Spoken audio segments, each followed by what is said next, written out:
suis content ce soir d'avoir montré à Pascal Gassien qu'un montagnard pouvait faire jouer son équipe. Ça me plaît vraiment, toi. C'est un super garçon, mais il n'est pas fair play. It's not fair, comme disent les Anglais. Il est toujours en train de queener. Et ça, c'est énervant. C'est énervant parce qu'il queen en permanence.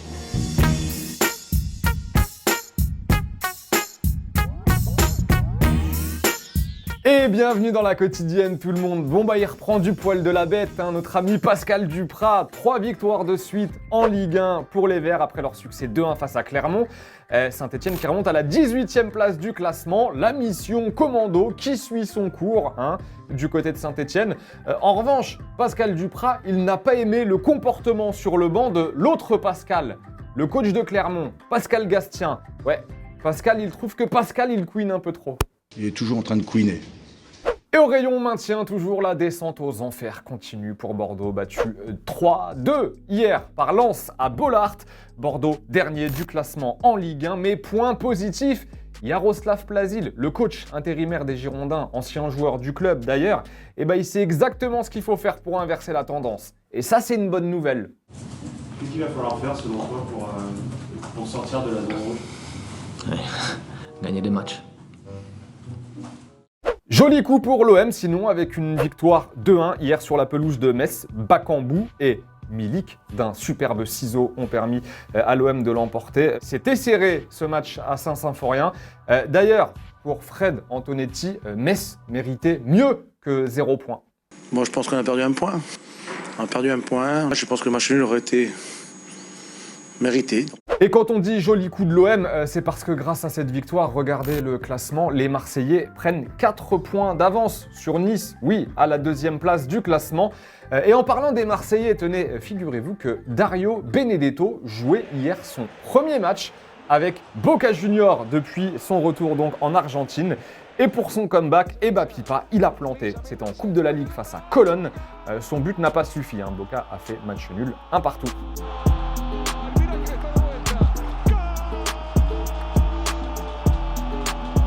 Allez, football vrai, le ballon avec un autre ancien Marseillais qui claque que des golassos, lui, quand il marque. C'est André-Pierre Gignac qui a inscrit un petit bijou ce week-end lors de la victoire 3-1 des Tigresses face à Chivas.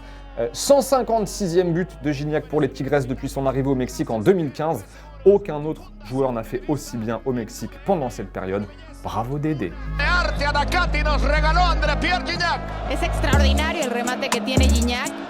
L'Extraclasa, ça faisait longtemps, le championnat polonais où on a vu Van Biszczak. Voilà, il claquait cette magnifique frappe ce week-end.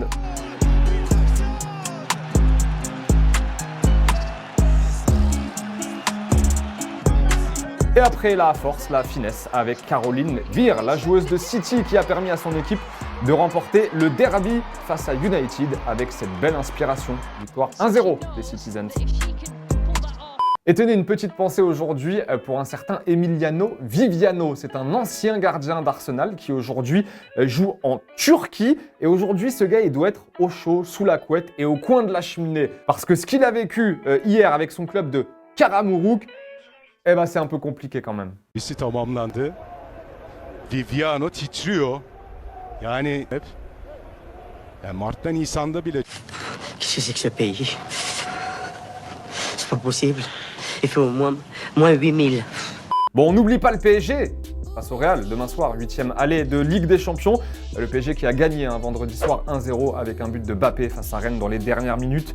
Neymar était à l'entraînement aujourd'hui, plutôt une bonne nouvelle, on rappelle qu'il n'a plus joué depuis fin novembre, mais il sera bien là demain soir, sauf coup dur évidemment, de dernière minute. Petite question du jour concernant Neymar, est-ce que Pochettino il doit prendre le risque de l'aligner dès le début de la rencontre demain si Neymar est 100% apte? Alors 100% apte, ok, mais en manque de rythme, probablement. Mais dans une affiche comme face au Real, est-ce qu'on doit prendre le risque de le mettre d'entrée de jeu? Dites-nous ce que vous en pensez, on en reparle évidemment demain, avant le match. Sergio Ramos, lui, est bien forfait. Karim Benzema, lui, est du voyage à Paris.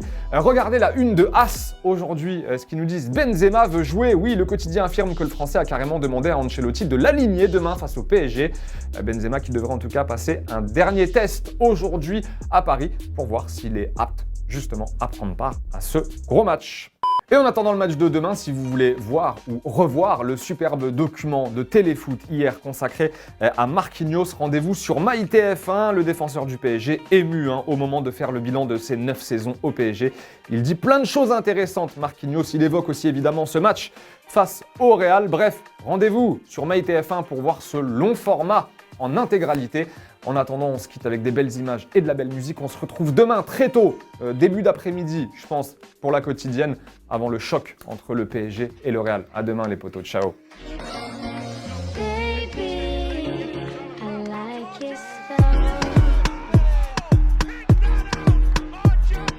Grips on your ways, front way, back way. You know that I don't play. Streets not safe, but I never run away, even when I'm away. OT, OT, there's never much love when we go OT. I pray to make it back in one piece. I pray, I pray. That's why I need a one dance. Got a Hennessy in my